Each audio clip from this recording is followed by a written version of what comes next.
Karachi press club ते जेको अॼु हिकु दफ़ो ॿीहर वरी पुलिस ऐं रियासती इदारनि जे हथां कयो जे प्रेस क्लब ते पहुतासीं। जीअं जीअं साथी वधंदा विया त हिननि जी फुल तयारी हुई। प्रेस क्लब जे ॿिन्ही तरफ़नि खां हिननि जी 10-12 पुलिस गाॾियूं बीठल हुयूं।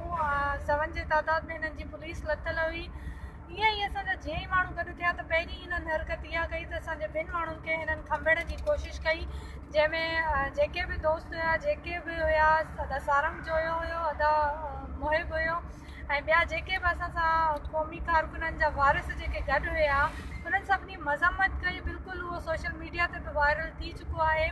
उन मज़म्मत खां पोइ हिननि छा कयो त लेडीज़ पुलिस में आंदने ऐं 30-40 पाण बि माण्हू अची विया ऐं जेको माण्हू हिननि खे अचे पियो उन्हनि खे ई अरेस्ट करणु हिननि खे चयो त तव्हां पुलिस जी वर्दी में आहियो, तव्हां लीगल नोटिस ॾेखारियो असांखे तव्हांजी मोबाइलनि में, असां पाण सुठे नमूने सां हली वियूं था की असांखे दहशतगर्द त न आहियूं जो ज़बरदस्ती असांखे ॻेले करे तव्हां पंहिंजनि गाॾियुनि में विझो था, तंहिंमें कंहिं जूं ॿाहुनि खां जेके कपिड़ा आहिनि उहे फाड़े छॾियनि, उन्हनि ते लठियूं चार्ज कयनि, जो पुटु कयनि, ज़बरदस्ती ही ह्यूमन राइट्स जी वायलेशन हिननि मुसलसल शुरू खां वठी लाइव हलायोसीं। पोइ वेंदे असांखे मोबाइलनि में विझी हिननि सदर जे भरिसां जेको थाणो आहे उन ते अची असांखे वेहारियो।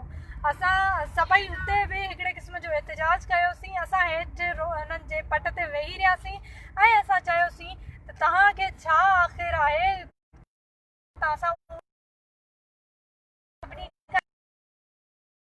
नाला नोट कया विया ऐं सोशल मीडिया ते हिननि जी पंहिंजी बि परेशानी वधंदी पई वञे, हिननि खे फ़ोनियूं अचनि पियूं पयूं ऐं प्रेशर हिननि खे सोशल मीडिया ते वधि में वधि हुननि खे मिलियो पए। ऐं असां जॾहिं हिननि खां पुछियोसीं त तव्हां असांखे खयो छो आहे, त हिननि असांखे चयो त असांखे मथां खां इहे इंस्ट्रक्शन आहिनि। हिननि खे जेके मथां खां इंस्ट्रक्शन आहिनि, हिननि जी लेडी पुलिस हुई, असांजी ॿाहुनि में हथ विझी असांखे ज़बरदस्ती गाॾी में वेहारियो अथनि। उनखां पोइ हिननि सभिनी खां ॿाहिरनि खां मोबाइलियूं बि वठी छॾियूं, वेही रहियासीं। बल्कि असां उतूं कोन पिया जेसीं ताईं असां चयोसीं मीडिया कोन ईंदी असां कोन उथंदासीं। उनखां पोइ जॾहिं हिननि ते प्रेशर आयो आहे, पाण ॾिठनि त हाणे मसइलो वधी थो वञे त असां इलीगल हिकिड़े क़िस्म जो कमु कयो आहे। असांजो सुवाल त इहो हुयो त असां सां गॾु प्रेस क्लब ते ॿिया माण्हू बि त एहतजाज कनि पिया, उन्हनि खे तव्हां न पिया खणो। असां मिसिंग पर्सन जे हवाले सां जेके वारिस एहतजाज था कनि उन्हनि खे त लीगल तौर ते कीअं था वठी वञो। ऐं थाणे ते बि असां चयोसीं त चवनि पिया असांखे मथां खां इंस्ट्रक्शन आहिनि, अलाए कहिड़ो हिननि जे मथां माण्हू आहिनि जेके हिननि खे इंस्ट्रक्शन ॾियनि था। ऐं हा प्रेस क्लब ते जेके एजेंसी जा माण्हू हुया बिल्कुलु उहे बि सिविल ड्रेस में असांजे माण्हुनि सां विढ़नि पिया पिया, हिननि में विझनि पिया पिया। अॼु असां इहा ई डिमांड कयूं था त सिंध पुलिस आहे या सिंध गवर्नमेंट आहे या ऑल ओवर द पाकिस्तान जेका बि गवर्नमेंट आहे, तव्हां हमेशह तव्हां वरी हिन मुल्क खां मथां जा कानून आंदा आहिनि छा जेके तव्हां उन्हनि खे बि फॉलो नथा कयो। कंहिंखे अरेस्ट कबो आहे त हुनजो अरेस्ट वारंट हूंदो आहे, या त हिननि सीटुनि ते तव्हां जाइल वेहारिया आहिनि जेके वर्दियूं पाए वेठा आहिनि, बिना अरेस्ट वारंट जे तव्हां माण्हुनि खे अरेस्ट था कयो। तव्हां पंहिंजी हीअ त हिकिड़े क़िस्म जी गुंडागर्दी आहे। हिन पाकिस्तान जे आइन जी खन कड़ी आहे सरासर। ही वर्दीअ जे रूप में दहशत लिकियल आहे जेका ही दहशत पिया था फैलाइनि करणु पई चाहियो हिननि। ऐं हिननि हिकिड़ो माण्हुनि में ख़ौफ़ पैदा करणु पई चाहियो छो जेके माण्हू खपे गुम कया विया आहिनि, छा उहे दहशतगर्द आहिनि? वॾा वॾा जेके दहशतगर्द आहिनि इंटरनेशनल लेवल जा, जेके हिननि पाण दहशतगर्द पैदा कया आहिनि, उहे त हिननि खपजनि कोन पिया।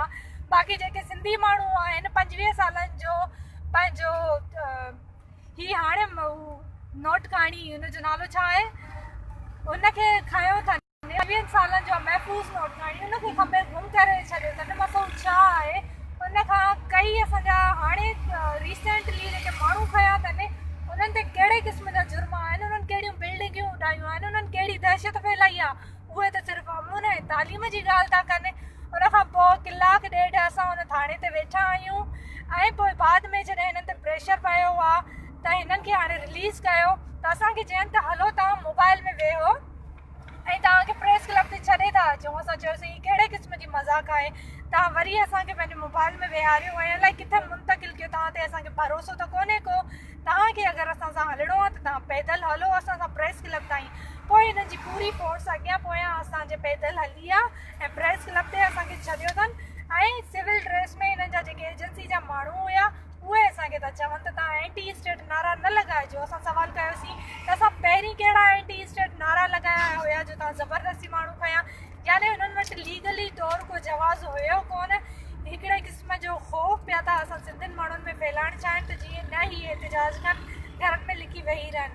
हिन लाइ असां सभिनी खे अॼु इहो ई अर्ज़ु कंदासीं त हैदराबाद में जेको एहतिजाज पियो थिए हुन में भरपूर नमूने सां शिरकत करे ऐं साबित कयो त तव्हां सिंध जे माण्हुनि सां गॾु आहियो। अगरि तव्हां सभिनी खे महसूसु थो थिए त खंभे जेके गुम कयल माण्हू आहिनि दहशतगर्द आहिनि त मुंहिंजो इहो बि जवाबु सवालु कोन्हे को त तव्हां उन्हनि खे ईअं छॾे ॾियो। हिन मुल्क जूं अदालतूं आहिनि, जज आहिनि, वकील आहिनि, उहे साबित कनि। अगरि उन्हनि माण्हुनि ते को ॾोह आहे त उन्हनि खे सज़ा ॾियो। बाक़ी ही ह्यूमन राइट्स जी वायोलेशन आहे। अॼु असांजो जेको इलीगल तौर ते अरेस्ट कयो वियो असांजे साथियुनि खे इंक्लूडिंग मी, उन ॻाल्हि जी असीं मज़म्मत कयूं था ऐं हिन सरकार खे चऊं था थोरियूं अखियूं खोलियो, सफ़ा बेशरम न थी वियो ऐं हिन सिंध जी मालिकी कयो, असांजे माण्हुनि जी मालिकी कयो। बल्कि असांजे माण्हुनि ते तव्हां सियासत न कयो, असांजे माण्हुनि ते तव्हां पंहिंजूं नौकरियूं न हलायो। तव्हांखे कमु करिणो आहे, पुलिस जे अगरि उहिदे में आहियो त तव्हांखे तहफ़ुज़ फराहम करिणो आहे। बल्कि इहो न आहे त तव्हां सिंधी माण्हू खणी ऐं उन्हनि खे गुम कयो। मां अॼु इहा ई अपील कंदसि ह्यूमन राइट्स खे ऐं UN खे त हीअ जेको असांजे मुल्क में वायोलेशन पई हले, इलीगल अरेस्ट पियो हले ऐं इलीगल एनफोर्स डिसअपियरेंस जो मसइलो पियो हले, उन ते नोटिस वरितो वञे, उनखे हल कयो वञे। फैमिलीज़ जेके बि आहिनि उहे तमामु घणियूं परेशान आहिनि ऐं उन्हनि जी परेशानी हल कई वञे। ऐं असीं अवां सभिनी जा थोराइता आहियूं जेके साथी असां सां गॾु हुआ ऐं एहतिजाज खे कामयाबु बणायो ऐं जिन असांजो सोशल मीडिया ते साथ ॾिनो ऐं जेके साथी असां सां गिरफ़्तारी में गॾु हुया, असीं सभु उन्हनि जा थोराइता आहियूं ऐं अव्हां जे साथ जी असांखे अॻिते बि ज़रूरत आहे।